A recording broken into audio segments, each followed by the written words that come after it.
Thanks for tuning in to Asymmetrical Haircuts. To help us keep doing this show, please look at our supporters page on the website where you can find our Patreon and our newsletter. Yeah, that's where we discuss our War Criminals book club. We do reviews, and just for the price of a cup of coffee, you can support us. Nothing that touches on international forces. They are allergic to the idea that there could be an external body that addresses the abuses by international forces. So I see, unfortunately, no prospect for that happening. Asymmetrical Haircuts, Justice Update, with Janet Anderson and Stephanie van den Berg, in partnership with justiceinfo.net. Hi, Janet. Hi, Steph. Today, we're adding on to our mini-series from earlier this year where we examined accountability for war crimes committed by foreign forces in Afghanistan's 20-year conflict.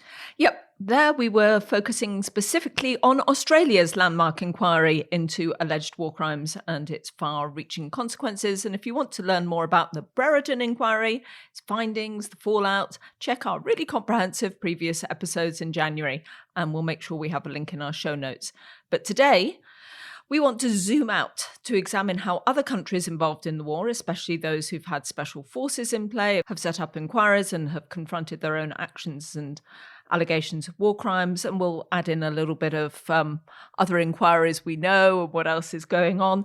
But of course, we also recognise that despite all of these different efforts, for Afghanis, there's actually very little in the way of real justice.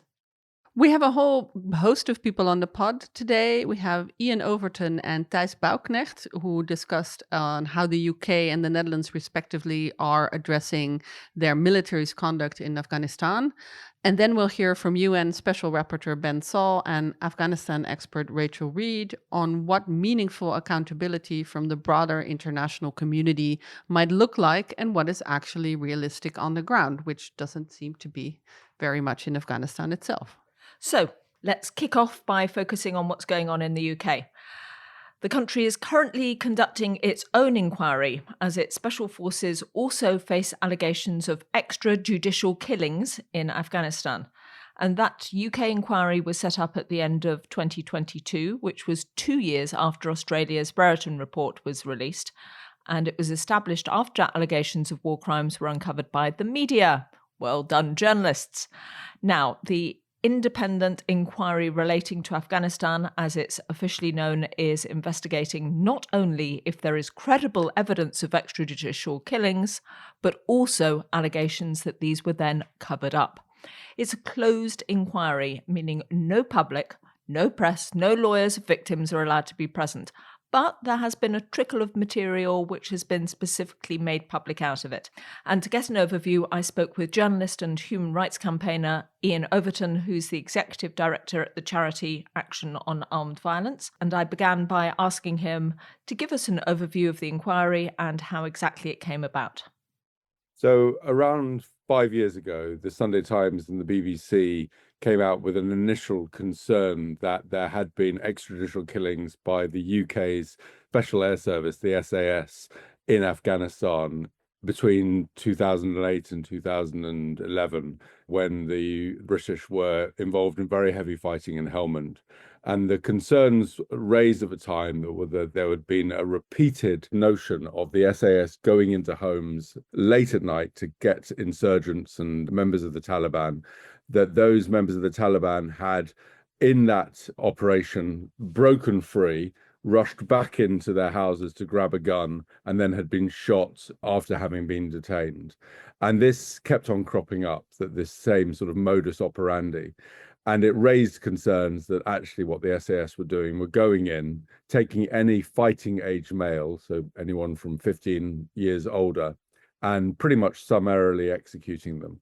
The Ministry of Defence initially denied a great deal of these claims, and the BBC went back out to Afghanistan and began to interview people and came out with a report in 2021. The MOD initially denied that was happening, but it got so much traction and there was so much detail, and the BBC had managed to get internal emails saying that there were real causes of concern, that Boris Johnson, who was the Prime Minister at the time, authorised the setting up of an inquiry that launched in 2022 with somebody called Lord Justice Haddon Cave. Now, since then, there's been many more releases that actually show that there have been between 45 and 80 fighting age men who were killed under suspicious circumstances. And there have been claims found in emails and testimonies that this was, and I quote, a golden ticket for murder. There's been repeated evidence that there were drop guns, so weapons that were left at the scene to prove that the person who had been killed was armed, even though potentially that gun was never theirs. There have been repeated claims that these insurgents were arrested and then managed to escape from their bondage, go back into the house and come back out firing, and then they were killed. And there have also been repeated claims that people were sort of hiding behind curtains, jumped out, and then they were shot as well. But the combination of internal emails, repeated sort of systems or modus operandi of the SAS in seeming extrajudicial killings, and finally, evidence that very senior military generals in the British Army had hidden evidence, as well as extensive deleted evidence from servers held by the Special Forces, all combines to show that this, A, is certainly been a cover-up because of the evidence of deletions and hidden evidence, and B, almost certainly that there were extrajudicial killings in Afghanistan. So it's interesting to note here that Iain's description of so-called drop guns, these were the weapons left at the scene of a killing to prove that the victim was armed, is very similar to the alleged practice of Australia's SAS forces in Afghanistan known as throwdowns that were outlined in the Brereton report. Again, an example of two different ways of saying the same thing, English and Australian English. And I'm sure you can think for yourselves a number of examples of stubbies versus beer cans. God knows, we speak the same language, but we don't in many ways. So if you're interested in all this stuff, you can find quite a few of the practices that seem to be similar across the British and the Australian SAS. So I asked Iain about the parallels between the actions of Australia's Special Forces and those of Britain's SAS in Afghanistan. Well, if you speak to Australian Special Forces, they say that what the Special Air Service, the SAS, were doing in Afghanistan was significantly worse than what they were doing. And I think that there's real credibility to that. So I think the Australian case is the tip of an iceberg. And I think what we're seeing in Britain is something that goes much deeper. And one of the reasons being is that the former commanders of Britain's Special Forces often lead the British military after ceding that command. They then go into very senior positions. So previous heads of the British Army and the British forces have both been ex-Special Forces. So I think that this goes right to the very top of recent British military engagements. I think the extent of the harm is far greater in the UK case than it was in the Australian. I mean, we're talking almost 80 people being killed, including children. And this is also on top of a much wider problem of civilians being killed by the British military. So my charity Action on Armed Violence have found that at least 134 civilians were killed by British military in Afghanistan, where the British military have paid out compensation for those deaths, including 34 children. But the true numbers could be as much as 1,000. So we've identified 1,000 cases where civilians and their relatives filed complaints of their relatives being killed by British forces, many of which were not paid out. But none of those 1,000 claims included the 80 allegations of extrajudicial killings by the Special Forces.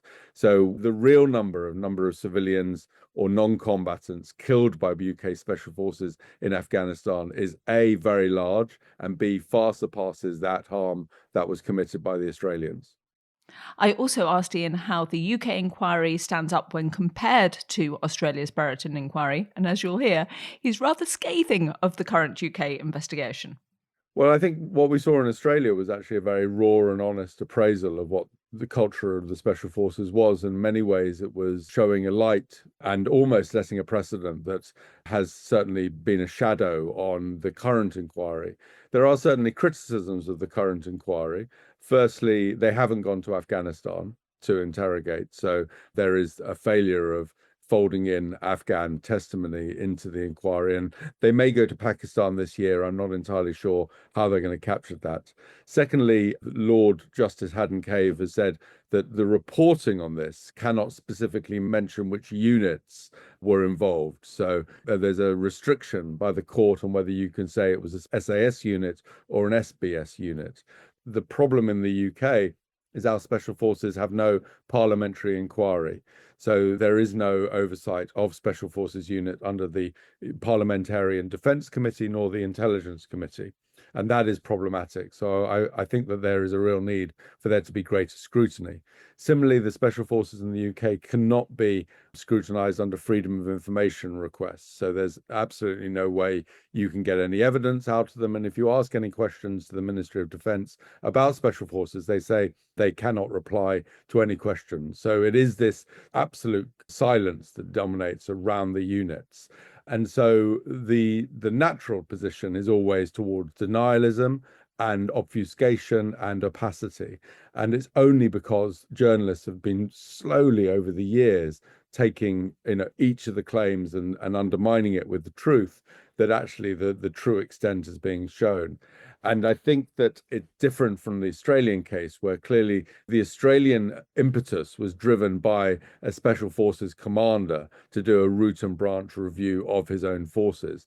This has been only forced because of journalistic inquiry and ultimately Boris Johnson issuing a judge-led inquiry into it. So this is not medicine that the Special Forces nor the British military are taking lightly. They've been railing against it all the way. So what will this UK inquiry actually lead to? And what kind of reforms can we hope for? Iain is not optimistic that systemic change will take place in the structure of Britain's special forces and in how the military operate in the UK. Is it a disbanding of the unit? Probably not. I think there's too much public love for the regiment.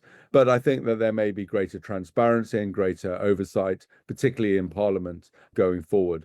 Will any soldier end up being arrested and charged with extrajudicial killings? No, I don't think so, because Haddon Cave was very, very explicit that evidence given to the inquiry can be done in such a way that it is exempted from future criminal prosecutions.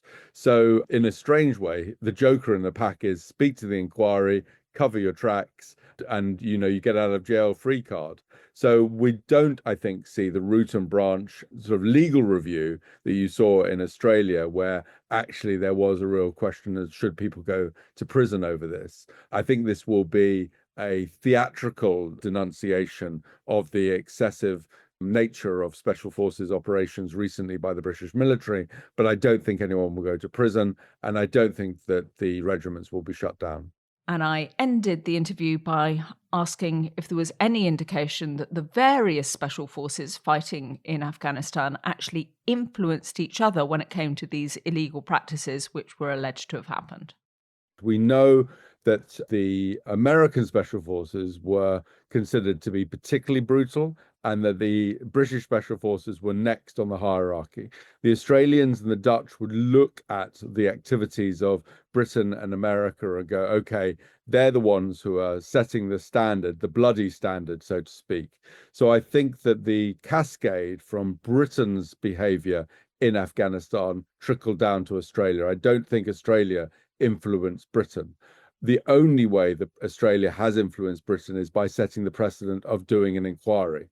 Australia influenced New Zealand in that inquiry, and now it's influenced Britain and potentially the Dutch. So I think that where Australia has been most remarkable in all of this is its refusal to place sort of nationalistic heroism or notions of exceptionalism on its special forces above justice. And it took in Britain extensive journalistic expose, as well as I think the Australian precedent, for us to be in the situation we're in now. Had it not been for journalists and had not been for Australia, we wouldn't be having an inquiry now, and none of us would be the wiser. Okay, deep breath again now. Iain mentioned the Dutch alongside there, so let's switch focus to the Dutch government and how it has dealt with Dutch involvement in Afghanistan. So, Steph, hand over to you. Yes, this is ethnic profiling we're doing today. Janet does the UK and I do the Dutch. So the Dutch fought alongside the Australians for 4 years as part of their joint ISAF mission known as Task Force Oeruzgan. During this period, which was from 2006 to 2010, a little under 2,000 Dutch troops were deployed in Afghanistan. They also shared a military base with the Australians in Carintout. Even though this period predates much of what is believed to have been the worst period of war crimes allegations for Australian forces, which took place later in about 2012, some of the actions taken by Australian troops were taking place when the Dutch soldiers were also in the country. And the base at Carintout housed the Dutch troops at Camp Holland, but this is also where the Australian Camp Russell was. And this is where Australia's Special Forces soldiers, among them those accused of war crimes, were based. And if you listen to our previous episodes, we mentioned Camp Russell briefly, and especially also the bar, the Fat Lady's Arms, set up there. When the Brereton report came out in Australia, our Prime Minister at the time, Mark Rutte, stated that he had seen no indication that Dutch soldiers had committed similar crimes. So, Steph, you were actually reporting on this. You were there when Rutte was saying these things. I was actually the one asking the questions part of this. But yeah, as Rutte is very well known for deflecting these kind of questions, but he said that he didn't know. And later, after the Dutch media attention for the Brereton report about how the Dutch could be complicit and how they could not have noticed, the Dutch Ministry of Defense actually announced that they would look into this. And as the Dutch media started digging around, also one Dutch veteran came forward, Servi Holsken, in the months after the Brereton report. And he had told Trouw newspaper that he believed that he had taken part in war crimes after Dutch soldiers had been ordered to fire heavy artillery at homes in the Chora Valley. And he recounted a 2007 mission in the Trouw newspaper where he said he shot and killed people that he were convinced were civilians and that he may have been unlawfully targeting them. Initially, the Ministry of Defense dismissed his claims, suggesting that Holsken's allegations were influenced by his post-traumatic stress disorder, but later they did agree to investigate. After a year-long inquiry, the Dutch Public Prosecution Service closed the case in 2022, stating that they had not found evidence of war crimes. But that can also be that they did find that he killed people, just maybe that they're not civilians or there's no reason to believe that they could have known. So it doesn't necessarily say that he didn't kill people. It just says that the evidentiary threshold for war crimes wasn't met. And of course, beside that allegation, there was also the Dutch civil courts. There was a ruling a few years back following a claim about the killing of Afghan civilians in an airstrike. Let's just add that in for a bit of context. Yeah, this is a case that relates to the so-called Battle of Chora, a 4-day conflict that took place in 2007. And the battle began when the Taliban launched a large-scale offensive, leading to intense fighting with heavy artillery and air support from the Dutch forces. This was a case that was brought by survivors of this bombing from the Chora Valley, by, I wouldn't say friend of the pod, but a known person, our Dutch attorney, Lisbeth Zegveld, who does a lot of these cases against the Dutch state. According to the Dutch Ministry of Defense, while defending the Chora Valley, a residential complex known as a Kuala was bombed using munitions fired from attack helicopters and F-16s, and the late-night strikes resulted in the deaths of around 20 civilians. 4 survivors, as we said, sued the Dutch state, saying this was a war crime, and the court ruled that the government had failed to prove the buildings were a legitimate military target and ordered the state to pay compensation. And one of the things that also came to the fore in that case that I followed in the Dutch courts was that they bombed this Kuala the whole day. And so they had some reports of firing in the morning, but they just bombed it for hours and hours on end, well into the night, which the judges said that if there was no violence or no indication of shooting from there, you couldn't bomb them.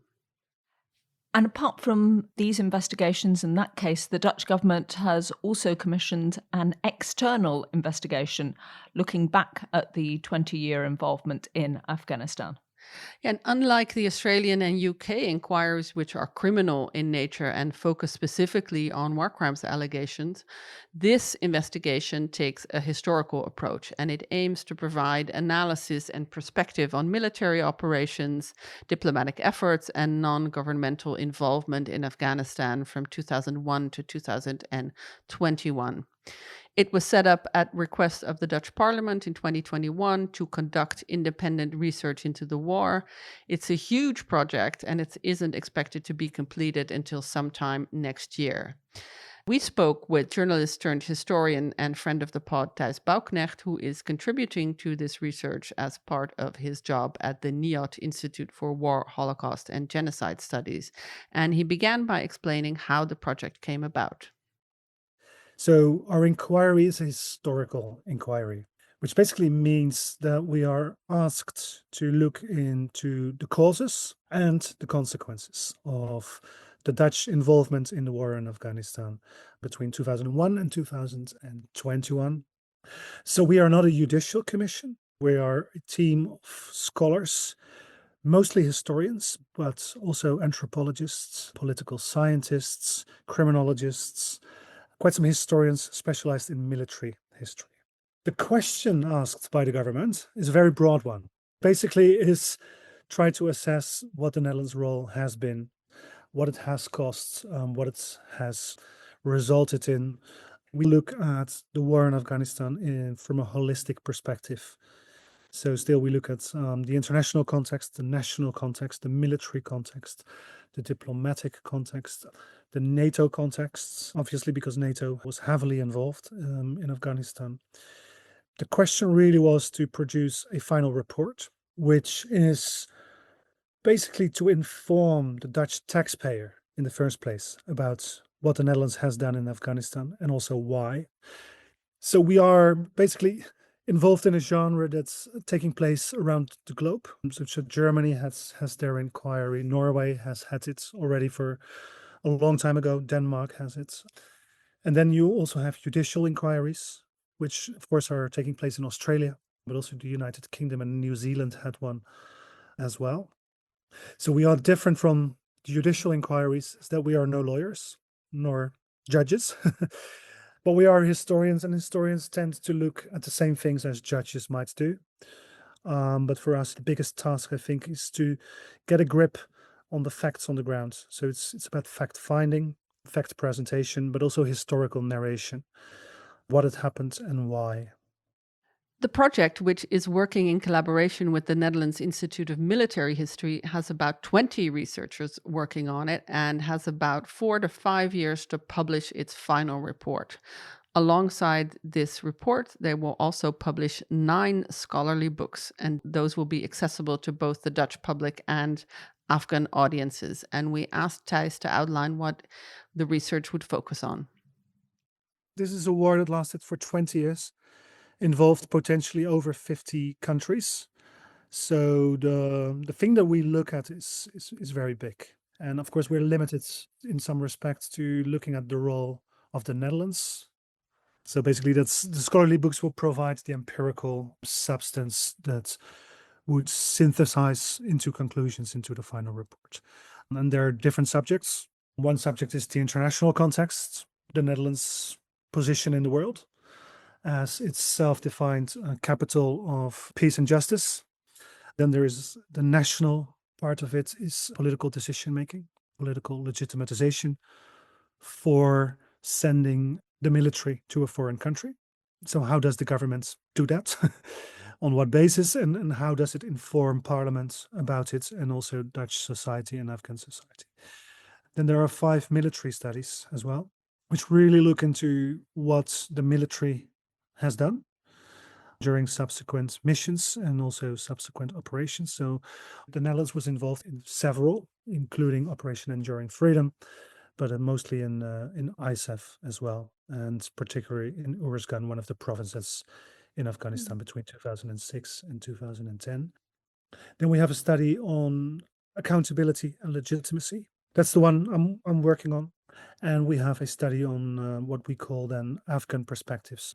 So yes, of course, the Netherlands participated in a war in Afghanistan, but that also has left an imprint and a legacy in Afghanistan itself. And of course, we're very interested to know what Afghans think about it and how they look back at NATO presence, but also the Dutch presence in Afghanistan. As Thijs explained, he's a historian and not a judge, and he is conducting a historical inquiry and not a criminal investigation. So he couldn't really speak to the war crimes allegations surrounding the Australian Defence Force or whether there were any indications of such unlawful activities by the Dutch forces. Although he did note that his research had not uncovered any evidence of such actions from the Dutch side.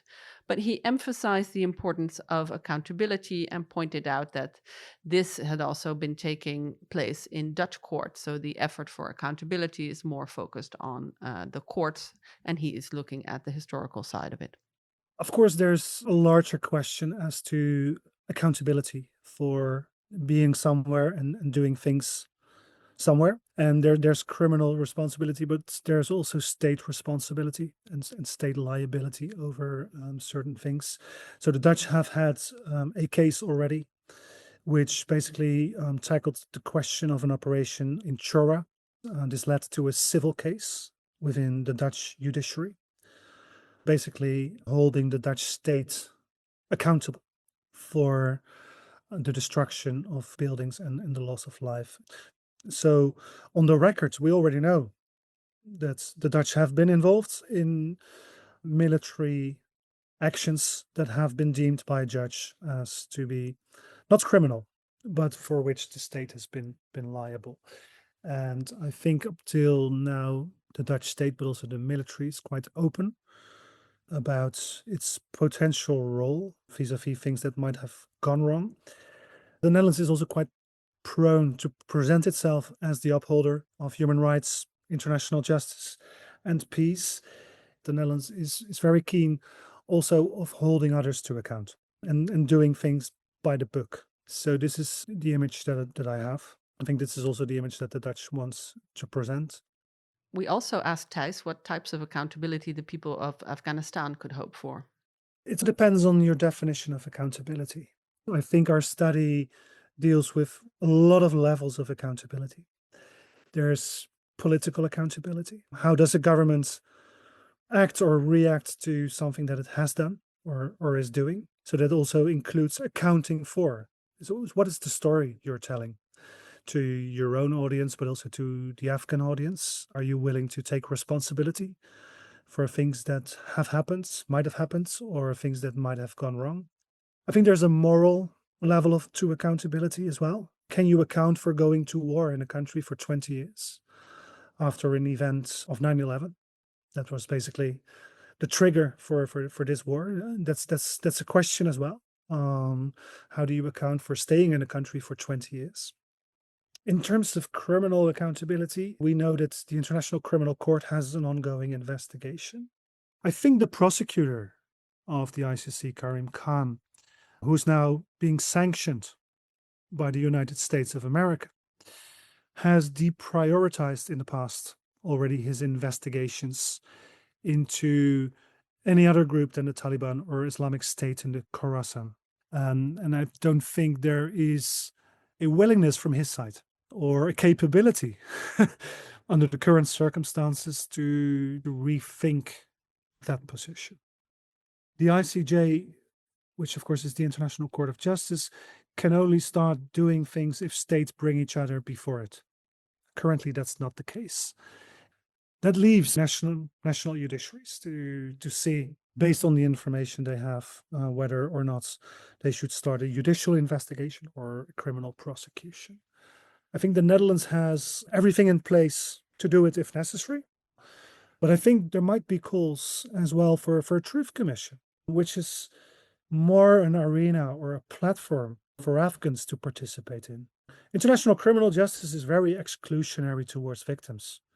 The ICC says that it includes them in their trials, but I've seen all their trials. You hardly see any victims or actually benefiting from the justice that's being done. But the Truth Commission might do much more in that respect. Scholarly inquiries like ours can also be a way of accounting. So yeah, there are many avenues. I think the question also needs to be addressed whether Afghans are ready to deal with the latest war.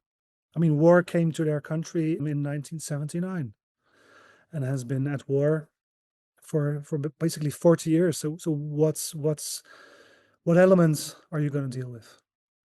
I think that's an important question to ask as well. Is what do Afghans want? He ended the interview by explaining why he thinks it's important to have an inquiry like this, something that serves as some type of accountability. I think what our inquiry is engaged with is a responsibility towards society. And that is to inform society about what our politicians and our military are doing elsewhere in the world when they use violence or send their organizations that have a monopoly on the use of violence, and inform duly back to the society that sends them. And I think this is a mechanism of accountability that's very specific to the Netherlands, is that the government should be able to take responsibility, even if that's in the form of accounting, as we do, through historical accounting, of what had happened and how things were done. And I think, and this is an important one, is that the Dutch government has also given us and trusts us with showing them their archives. So we get to see the material from the ministries, but also from the military to assess how things have been going and what was done and how things were done.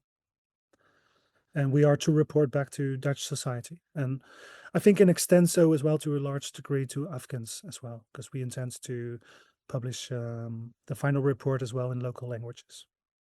Yeah, I'm really curious to see what the reaction is going to be when it finally comes out. And I'm sure we'll come back to this. But kind of sticking with Afghanistan and various avenues for justice, as Thijs mentioned, there's also the International Criminal Court. And we talked about this in the previous episodes, but just a quick reminder, back in January this year, the ICC's prosecutor, Karim Khan, requested the first arrest warrants in relation to the investigation into crimes in Afghanistan.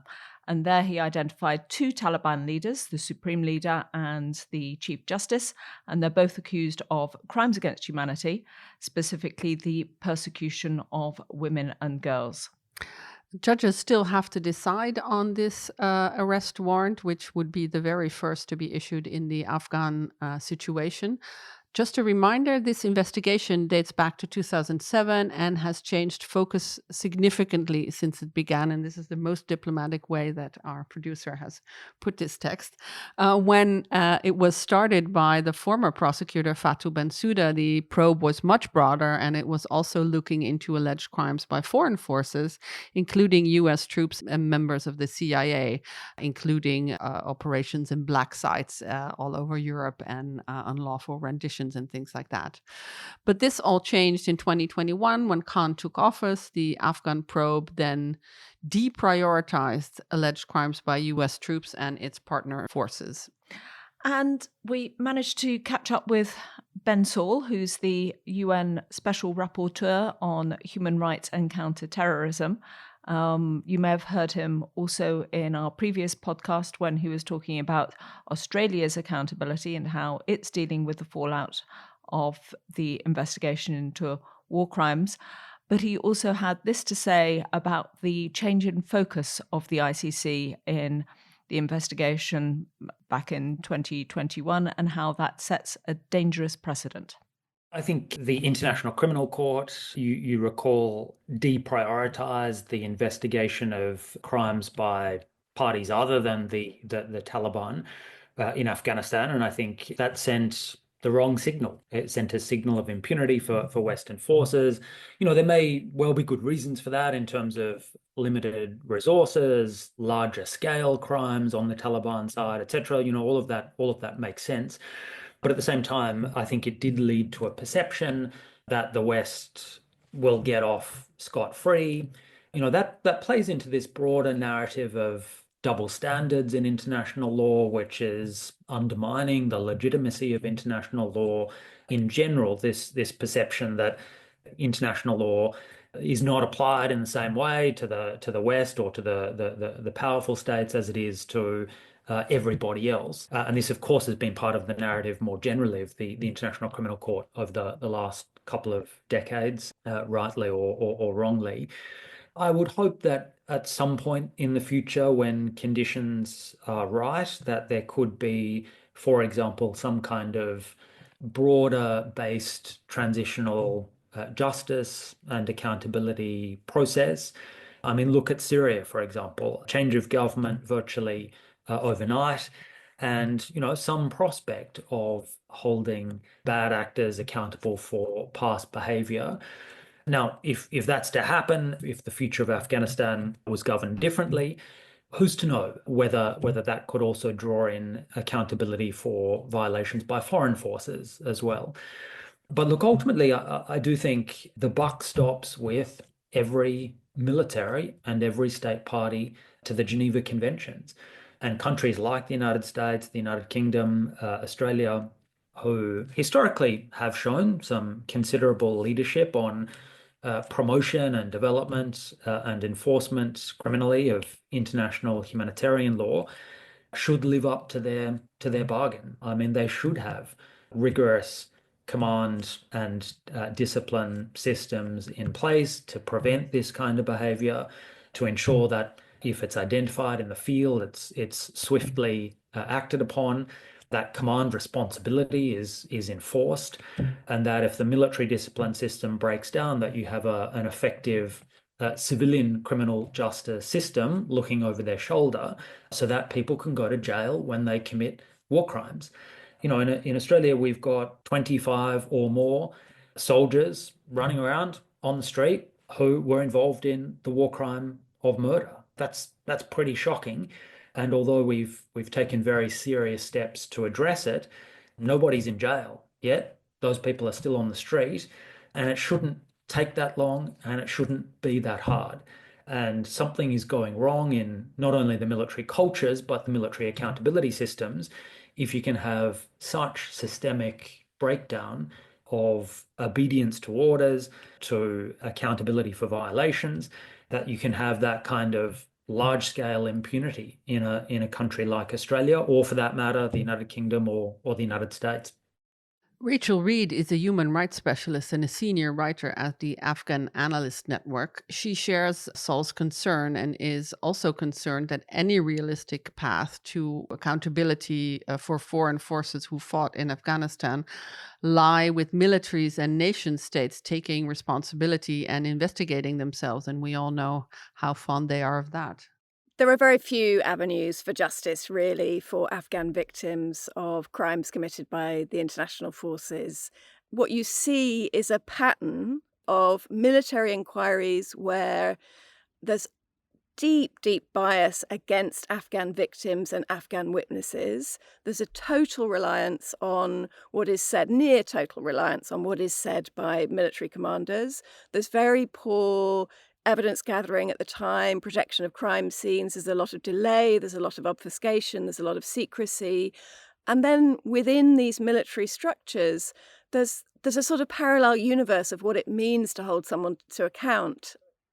At this point in time, given what I know after years of working with militaries about how hostile they are really to accountability, how quickly they become defensive, how quickly they seek to protect their own, I think it's very unlikely, sadly, that we will see accountability from any senior command level officials for the crimes that took place in Afghanistan.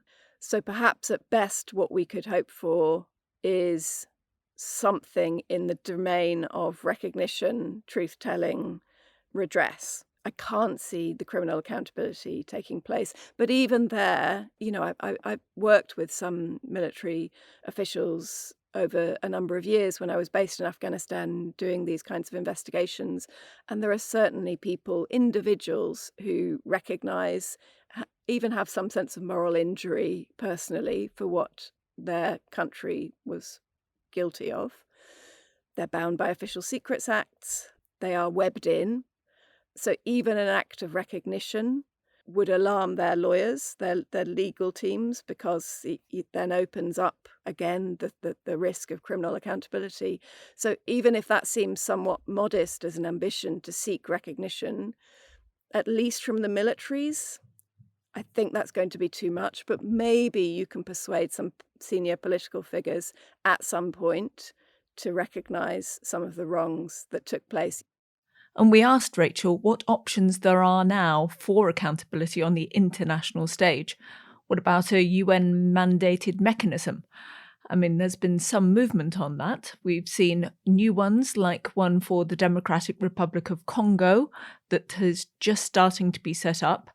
In March, just last month, Iceland led a group of states calling on the UN Human Rights Council to launch an independent investigative mechanism specifically for Afghanistan. So we really do see that this is starting to become something that states are pushing for, in a variety of situations. Now, in Afghanistan's case, the EU is the penholder. That means that they are the organisation that initiates and chairs of drafting of mandates and negotiations. But up until now, they've actually stopped short of requesting a mechanism.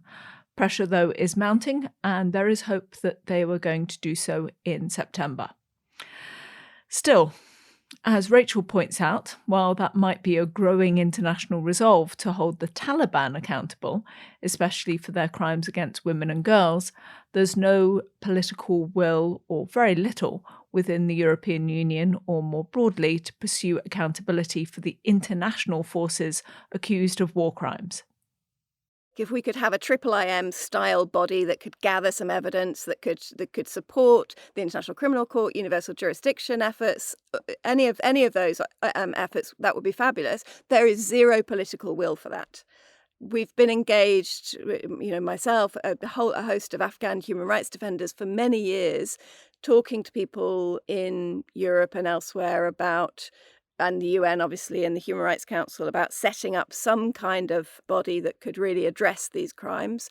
And the response we're getting is only the Taliban, only Islamic State, nothing that touches on international forces. They are allergic to the idea that there could be an external body that addresses the abuses by international forces. So I see, unfortunately, no prospect for that happening. Okay, I feel we've gone round the houses with a very comprehensive look here. But of course, I'm sure there'll be plenty more to say. We'll come back to the topic. But to close out this episode, maybe we can end on a somewhat more hopeful note, one that's maybe putting control in the hands of the Afghan people. Whether it might be realistic or not, given Afghanistan's current situation, though, Rachel suggests another possibility, a truth-telling commission, which could be established and could be led by Afghans themselves. With some Afghan civil society human rights defenders, we've been looking at the possibility of some kind of people's tribunal, which would be a civilian-led process. Sometimes people's tribunals can have a kind of quasi-judicial element, or in at least they involve judges or, lawyers. There are legal standards applied, but of course it has no criminal weight. But why it's of interest to us really is that it provides victims a place to have their say, to be heard, to be seen, to be recognised. So it may be that is actually the best that we can do, is have a victim-centred process where victims are heard and effectively give up on hopes of governments and militaries ever really holding themselves accountable. This was Asymmetrical Haircuts, your international justice podcast, created and presented by Janet Anderson and Stephanie Vandenberg. This episode was created in partnership with justiceinfo.net, an independent site covering justice efforts for mass violence, and with the Hague Humanity Hub. Music is by autonautics.com. You can find show notes and everything about the podcast on asymmetricalhaircuts.com. This show is available on every major podcast service, so please subscribe, give us a rating, and spread the word.